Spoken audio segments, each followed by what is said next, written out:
Hello everyone. आज हम लोग क्लास 10th के केमिस्ट्री का पहला चैप्टर रासायनिक अभिक्रियाएं एवं समीकरण का रिवीजन करेंगे। तो इस चैप्टर में जो जो टॉपिक है उनके बारे में चलिए जल्दी जल्दी रिवीजन करते हैं। तो पहला जो टॉपिक है वो क्या, भौतिक परिवर्तन। भौतिक परिवर्तन भौतिक परिवर्तन किसे कहते हैं? ऐसा परिवर्तन ऐसा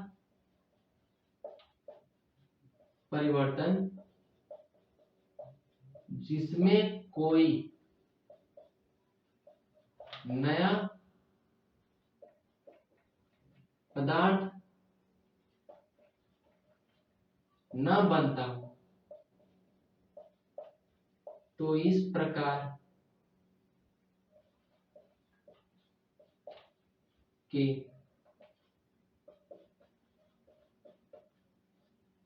परिवर्तन को भौतिक परिवर्तन कहते हैं। भौतिक परिवर्तन किसे कहते हैं? ऐसा परिवर्तन जिसमें कोई नया पदार्थ नहीं बनता है, या फिर कह लीजिए ऐसा परिवर्तन जिसमें किसी पदार्थ की केवल भौतिक अवस्था चेंज होती है, बदलती है। तो इस प्रकार के परिवर्तन को क्या कहते हैं? भौतिक परिवर्तन। फिर इसके बाद जो हमारा अगला टॉपिक है वो क्या है? इस चैप्टर में जो हम अगला टॉपिक है वो है रासायनिक परिवर्तन।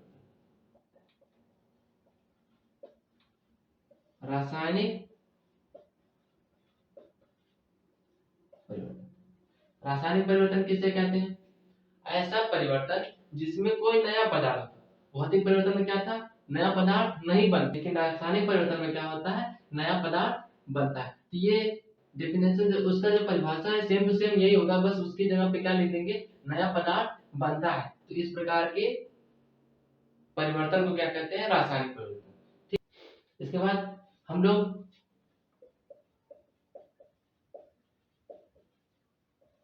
रासायनिक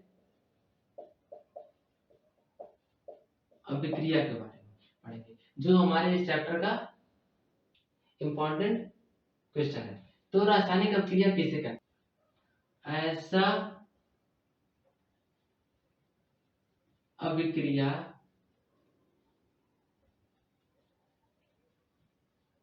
जिसमें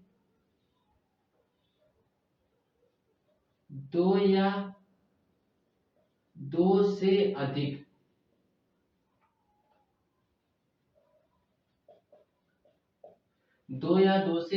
अधिक पदार्थ क्रिया करके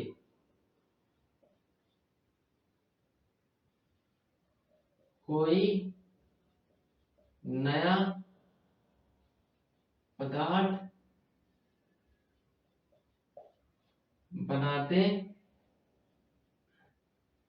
हैं, रासायनिक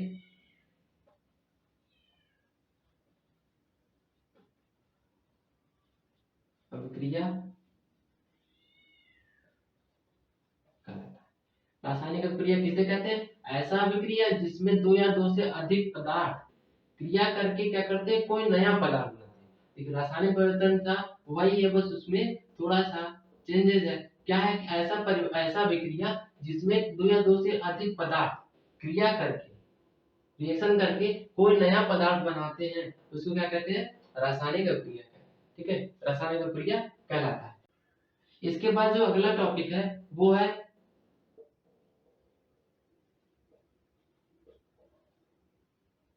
रासायनिक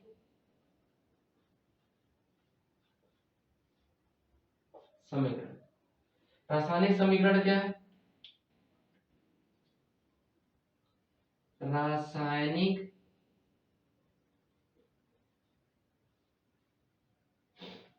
अभिक्रिया में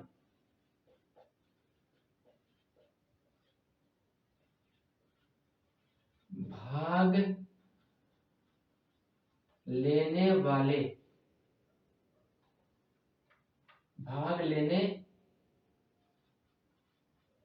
वाले अभिकारक और उत्पाद को उनके प्रतीकात्मक रूप में व्यक्त करने को रासायनिक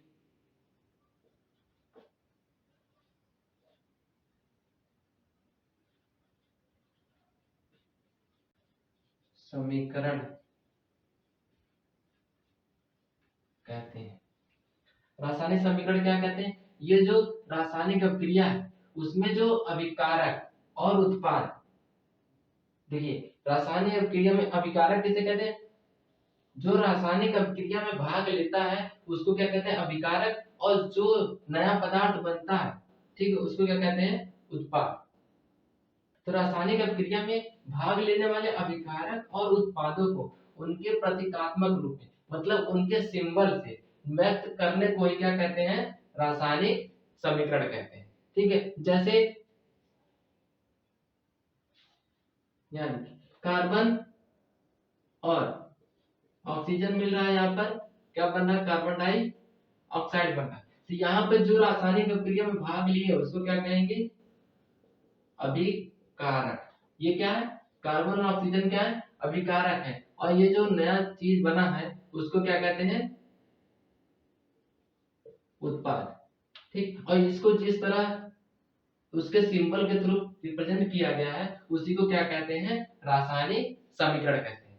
ठीक है, तो रासायनिक अभिक्रिया किसे कहते हैं? ऐसा अभिक्रिया जिसमें दो या दो से अधिक पदार्थ क्रिया करके नया पदार्थ बनाते हैं, रासायनिक अभिक्रिया कहलाता है। उसके बाद रासायनिक समीकरण। रासायनिक अभिक्रिया में भाग लेने वाले अभिकारक और उत्पादों को उनके प्रतीकात्मक रूप में व्यक्त करने को क्या कहते हैं? रासायनिक समीकरण कहते हैं। ठीक है, इसके बाद है संतुलित रासायनिक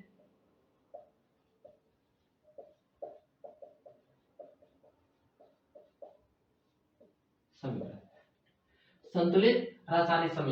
संतुलित रासायनिक समीकरण किसे कहते हैं? ऐसा रासायनिक समीकरण जिसमें दोनों पक्ष, मतलब देखिए अभिकारक होता है ना, उधर क्या होता है? उत्पाद। ठीक, तो ये जो दोनों पक्ष है, इस दोनों पक्षों में जो तत्व है, पदार्थ का जो तत्व है, उनके परमाणु की संख्या अगर समान है तो वो क्या कहलाता है? संतुलित रासायनिक समीकरण। मतलब ऐसा रासायनिक समीकरण जिसमें दोनों पक्षों के तत्वों के परमाणु की संख्या समान बराबर होती है उसको संतुलित रासायनिक समीकरण कहते हैं। ठीक है ना? तो इसके बाद है रासायनिक अभिक्रिया के प्रकार। रासायनिक अभिक्रिया के प्रकार। ये जो है इंपॉर्टेंट टॉपिक है, इस टॉपिक में से एक ना एक क्वेश्चन पूछता है। तो सबसे पहला जो प्रकार वो क्या है? संयोजन अभिक्रिया।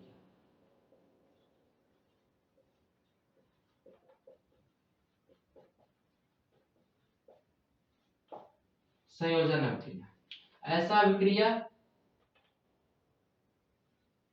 ऐसा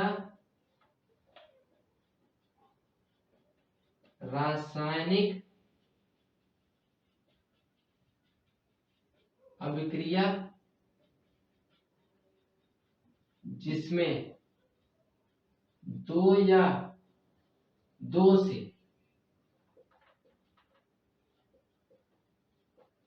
अधिक पदार्थ आपस में मिलकर या फिर क्रिया करके केवल एक उत्पाद बनाते हैं तो इस प्रकार के अभिक्रिया को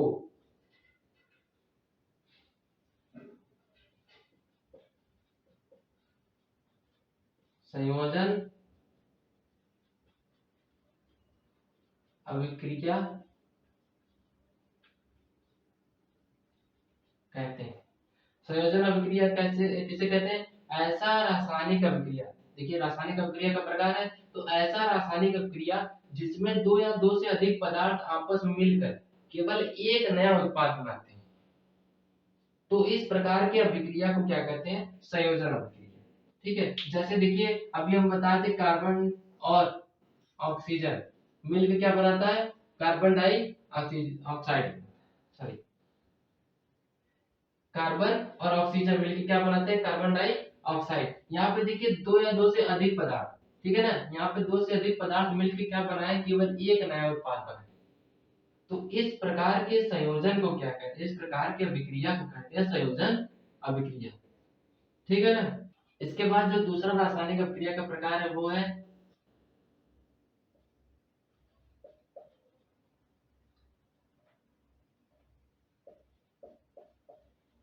वियोजन या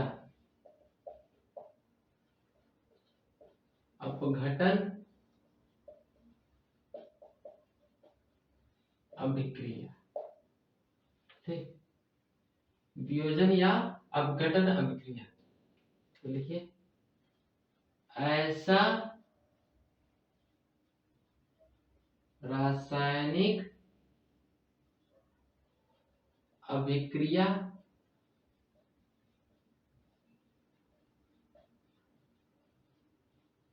जिसमें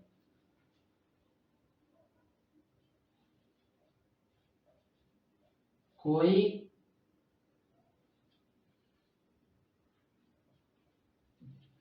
अभिकारक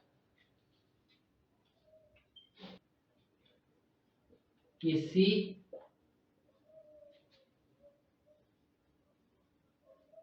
बाह्य कारक द्वारा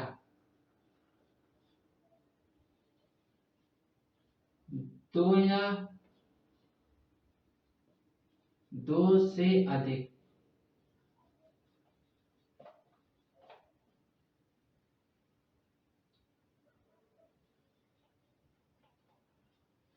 भागों में टूट जाता है, तो इस प्रकार के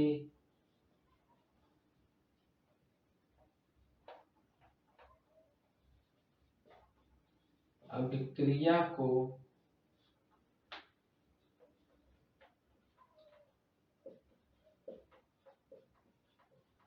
वियोजन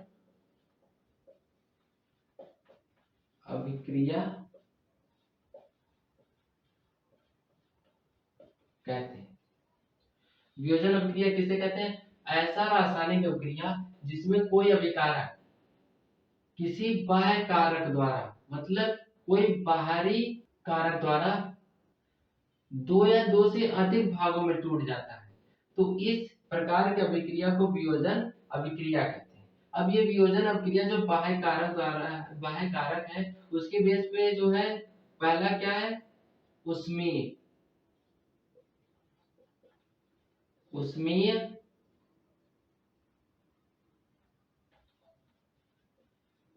अपघटन, दूसरा क्या है?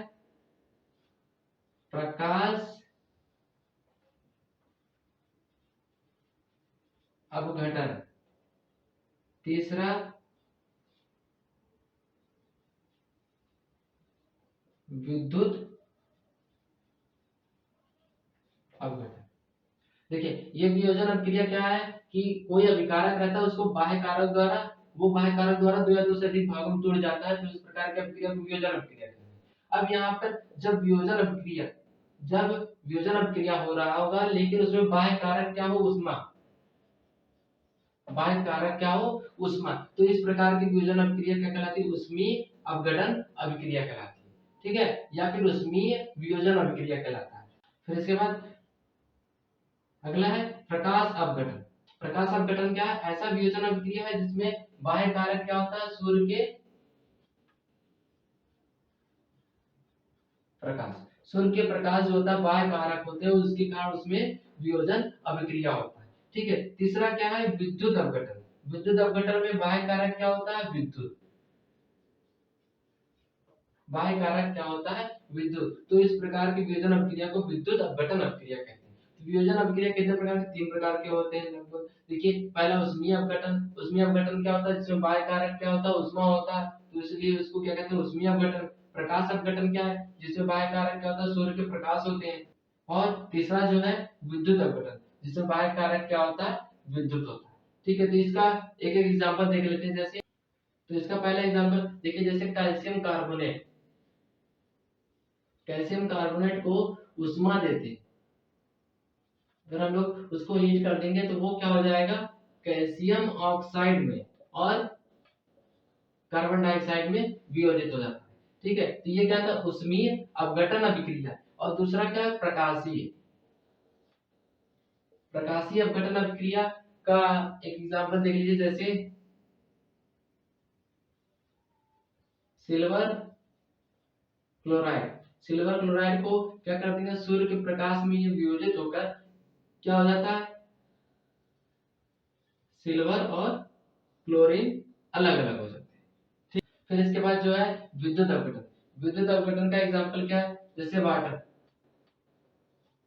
वाटर के दो अणु ले लेंगे तो उसमें विद्युत प्रवाहित कर देंगे तो वो हाइड्रोजन गैस में और ऑक्सीजन गैस में वियोजित हो जाता है। तो ये थे वियोजन अभिक्रिया और उसके बाह्य कारक के आधार पर उष्मीय अपघटन, प्रकाशीय अपघटन या फिर विद्युत अपघटन और उसके एग्जांपल्स।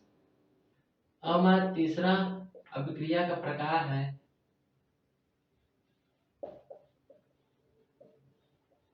विस्थापन या प्रतिस्थापन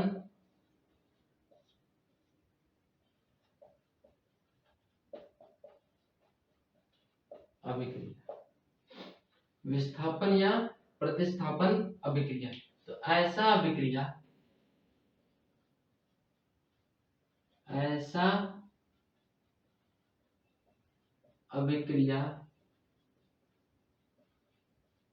जिसमें अधिक क्रियाशील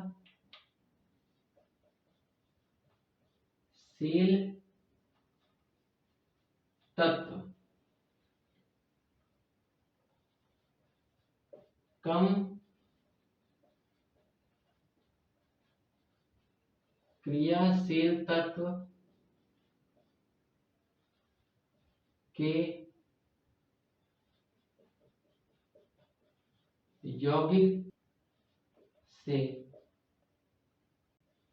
उस तत्व को विस्थापित करके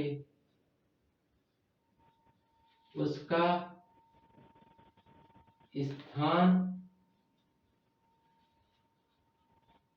ग्रहण कर लेता है।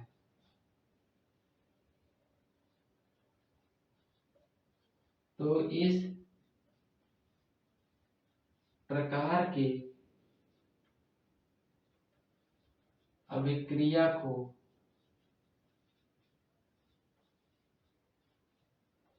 विस्थापन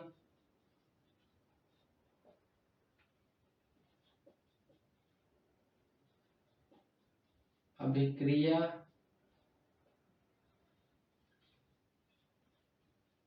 कहते हैं। विस्थापन अभिक्रिया क्या करते किसे कहते हैं? ऐसा अभिक्रिया जिसमें अधिक क्रियाशील तत्व क्या करता है? कम क्रियाशील तत्व के यौगिक से उस तत्व को विस्थापित कर देता है, मतलब उसकी जगह पर वो खुद आ जाता है। देखिए उसका स्थान ग्रहण कर लेता है। तो इस प्रकार की अभिक्रिया को क्या कहते हैं? विस्थापन अभिक्रिया कहते हैं। विस्थापन अभिक्रिया में क्या होता है? जो अधिक क्रियाशील तत्व होता है वो कम क्रियाशील तत्व के यौगिक में क्या करता है, उसको हटा करके उसकी जगह पर खुद आ जाता है। तो इस प्रकार की अभिक्रिया कहलाता है विस्थापन अभिक्रिया कहलाता है। ठीक है, इसका एक एग्जांपल देख लेते हैं। Zinc copper sulphate. ठीक है, जिंक और कॉपर सल्फेट, ये यहाँ पे देखिए जिंक जो है कॉपर से क्या है, मोर रिएक्टिव, मतलब कि जिंक जो है अधिक क्रियाशील है कॉपर से। तो ये क्या करेगा, इसकी जगह पर इसको हटाकर अपना आ जाएगा। तो क्या हो जाएगा, जिंक सल्फेट प्लस कॉपर को क्या कर देगा, बाहर कर देगा। तो इसमें इस अभिक्रिया में जो रासायनिक अभिक्रिया है वो कौन है, विस्थापन अभिक्रिया। ठीक है ना, देखिए यहाँ पे क्या हो रहा है, जिंक जो है कॉपर की पोजीशन को क्या कर रहा है, चेंज कर दे रहा है। ठीक है, यही पढ़े ना, ऐसा रासायनिक अभिक्रिया जिसमें अधिक क्रियाशील तत्व क्या करता है, कम क्रियाशील तत्व को उसकी यौगिक से उसको विस्थापित कर देता है और उसका स्थान ग्रहण कर लेता है। यहाँ पे जिंक जो है कॉपर का पोजीशन चेंज करके वहां पे खुद आ जा रहा है और कॉपर को क्या कर दे रहा है, बाहर कर दे रहा है। तो ये कौन सा अभिक्रिया है, विस्थापन अभिक्रिया। इसके बाद जो हमारा अगला अभिक्रिया है वो है उष्मा क्षेपी अभिक्रिया। उष्मा क्षेपी अभिक्रिया किसे कहते हैं, ऐसा अभिक्रिया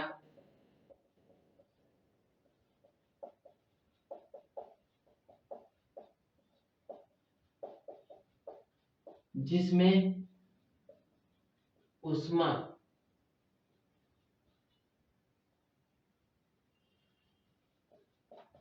निकलती है। उष्मा क्षेपी अभिक्रिया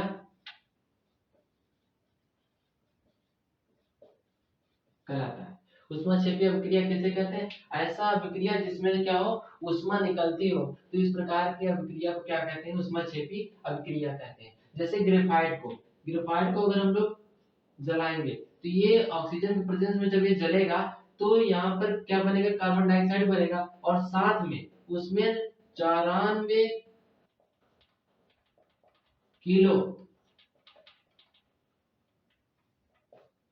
कैलोरी का क्या निकलता है, उष्मा निकलता है। तो ये कौन सा अभिक्रिया है, उष्मा क्षेपी अभिक्रिया। ठीक है, इसके बाद जो अगला अभिक्रिया है वो क्या है, उष्मा शोषी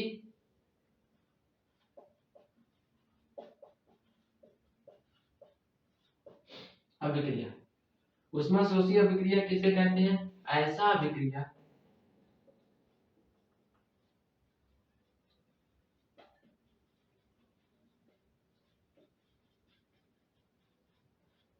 जिसमें उष्मा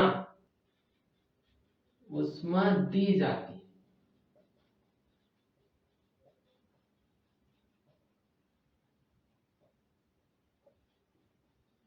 उष्मा शोषी अभिक्रिया कहलाता है। यहाँ पे उष्मा क्षेपी अभिक्रिया में क्या हो रहा था, उष्मा निकल रही थी, लेकिन उष्मा शोषी अभिक्रिया में क्या होता है, इस अभिक्रिया में ये अभिकारक जो है, जैसे समझ लीजिए अभिकारक है, अब उस अभिकारक को अभिक्रिया करने के लिए उसको बाहर से उष्मा मिलेगी तब वो अभिक्रिया करता है। तो उष्मा शोषी अभिक्रिया क्या होता है, ऐसा अभिक्रिया है जिसमें उष्मा दी जाती है, जिसमें उसको क्या होता है, उष्मा दी जाती है। तो इस प्रकार की अभिक्रिया क्या कहलाता है, उष्मा शोषी अभिक्रिया कहलाता है। जैसे जब नाइट्रोजन गैस, ठीक है, और ऑक्सीजन गैस को हम लोग 45 किलो कैलोरी 45 किलो कैलोरी की उष्मा देते हैं, तब ये जाकर क्या बनता है, 2NO। 2NO क्या होता है? Nitric oxide. यहाँ पे देखिए नाइट्रोजन गैस, ऑक्सीजन गैस, उसके साथ साथ इसको क्या दिया गया? 45 किलो कैलोरी की उष्मा दी गई है, तब जाकर ये रिएक्शन हुआ है और बना क्या है? नाइट्रिक ऑक्साइड बना है। तो ये कौन सी अभिक्रिया है? उष्मा शोषी अभिक्रिया है। यहाँ पे देखिए जो भी अभिक्रिया बता रहे हैं उसमें एक एक एग्जाम्पल कोई बताए, क्योंकि जब एग्जाम में पूछता है किसी जैसे उष्मा शोषी अभिक्रिया किसे कहते हैं उसके एक उदाहरण लिखिए, तो यहाँ पर उष्मा शोषी अभिक्रिया आप लिख देंगे, लेकिन उसके एग्जाम्पल आपको याद नहीं रहेगा तो क्या लिखेंगे? तो एक एग्जाम्पल जो है हर रिएक्शन का याद कर लीजिएगा, ठीक है ना। फिर इसके बाद जो हमारा अगला रासायनिक अभिक्रिया है वो है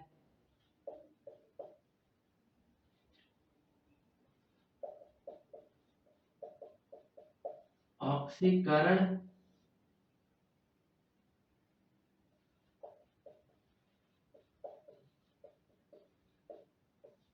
अभिक्रिया।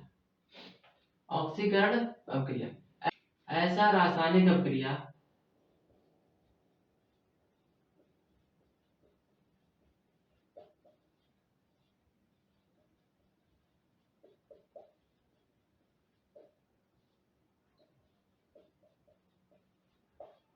जिसमें किसी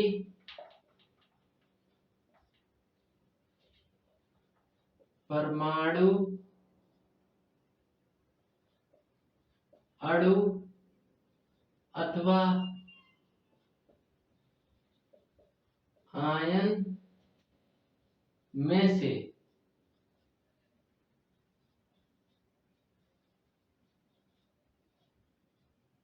इलेक्ट्रॉन की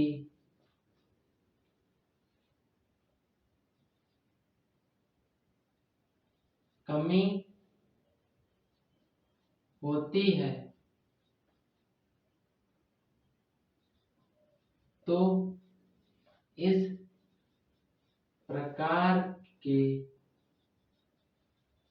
अभिक्रिया को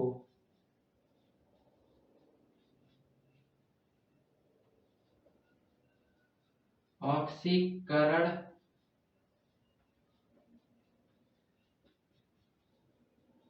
अभिक्रिया कहते हैं।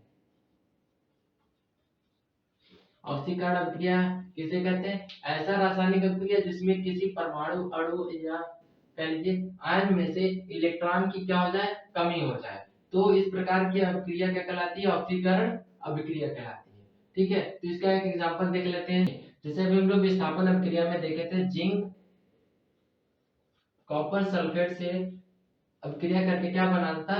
जिंक सल्फेट बनाना था और कॉपर को अलग कर देना था। यहाँ पे देखिए कॉपर पे जो आवेश है वो कितना है? +2 का है। और यहाँ पे देखिए कितना है उस पर आवेश? कॉपर पर एक भी नहीं। देखिए यहाँ पर 2 इलेक्ट्रॉन था पहले, वो क्या हो गया? निकल गया, मतलब कि इलेक्ट्रॉन की यहाँ पर क्या हुई? कॉपर में जो है इलेक्ट्रॉन की कमी हुई है, तो इसलिए कौन सी अभिक्रिया है? ये ऑक्सीकरण अभिक्रिया है, ठीक है ना। ये जो अभिक्रिया है वो एक ऑक्सीकरण अभिक्रिया में, विस्थापन अभिक्रिया भी था और ऑक्सीकरण अभिक्रिया भी। ऑक्सीकरण अभिक्रिया देखिए, ऑक्सीकरण अभिक्रिया क्या होता है? जिसमें क्या हो? परमाणु अणु या आयन में से इलेक्ट्रॉन की क्या हो जाए? कमी हो जाए। तो इस यहाँ पर देखिए इसमें क्या हो रहा है? इलेक्ट्रॉन की कमी हो रही है, तो इसलिए ये कौन सी अभिक्रिया है? ऑक्सीकरण अभिक्रिया, ठीक है। फिर इसके बाद जो हमारा अगला अभिक्रिया है वो क्या है? अपचयन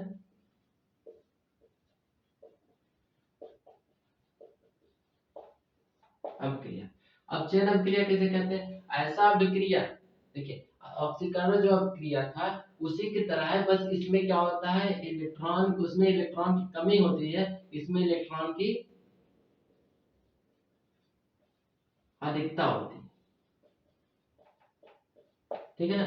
अपचयन अभिक्रिया किसे कहते हैं? ऐसा अभिक्रिया जिसमें अणु, परमाणु या आयन में इलेक्ट्रॉन की अधिकता होती है, तो इस प्रकार के अभिक्रिया को क्या कहते हैं? अपचयन अभिक्रिया कहते हैं, ठीक है ना।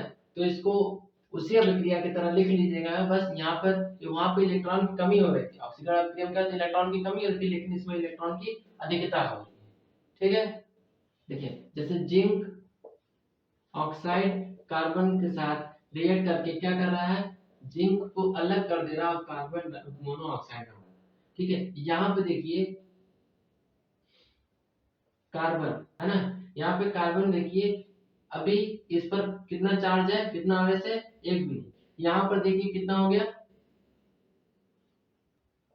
+2 आ गया। यहाँ देखिए इसमें क्या हो रहा है, इलेक्ट्रॉनों की संख्या बढ़ रही है। इसमें देखिए आवेश कितना बढ़ गया, दो दो बढ़ गए, इसलिए इसमें क्या हो रहा है, अपचयन अभिक्रिया। अपचयन अभिक्रिया में क्या हो रहा होता है, इलेक्ट्रॉनों की अधिकता होती है।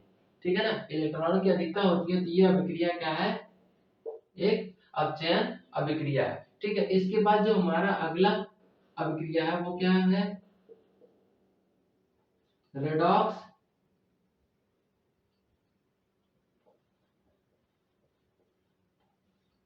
रेडॉक्स अभिक्रिया।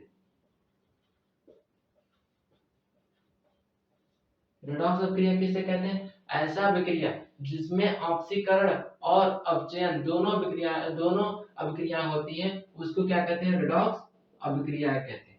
ठीक है ना, ऐसा अभिक्रिया जिसमें ऑक्सीकरण और अपचयन दोनों होता है, तो इस प्रकार की अभिक्रिया को क्या कहते हैं, रेडॉक्स अभिक्रिया कहते हैं। देखिए अभी हम लोगों ने एक एग्जांपल देखा था ऑक्सीकरण अभिक्रिया का, क्या था, जिंक कॉपर सल्फेट के साथ अभिक्रिया करके क्या बनाना था, जिंक सल्फेट और कॉपर को।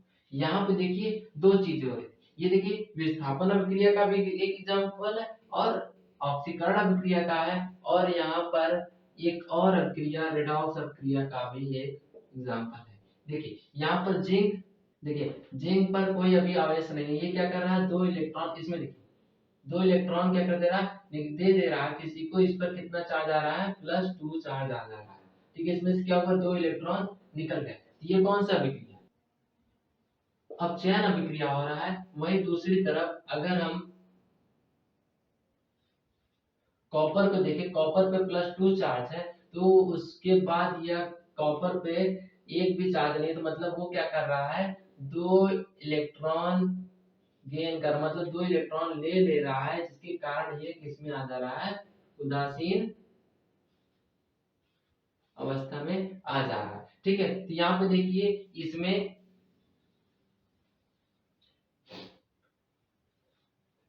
इलेक्ट्रॉन की अधिकता हुई है, और यहाँ पर क्या हुआ, दो इलेक्ट्रॉन की, तो इसलिए देखिए इसमें ऑक्सीकरण और अपचयन दोनों अभिक्रिया हो रही है, इसलिए क्या सा अभिक्रिया है, रेडॉक्स अभिक्रिया। रेडॉक्स अभिक्रिया क्या होता है, ऐसा अभिक्रिया जिसमें ऑक्सीकरण और अपचयन दोनों होते हैं, इस प्रकार की अभिक्रिया को क्या कहते हैं, रेडॉक्स अभिक्रिया कहते हैं। ठीक, तो ये था हमारा पहला चैप्टर, रासायनिक समीकरण, रासायनिक अभिक्रिया एवं समीकरण।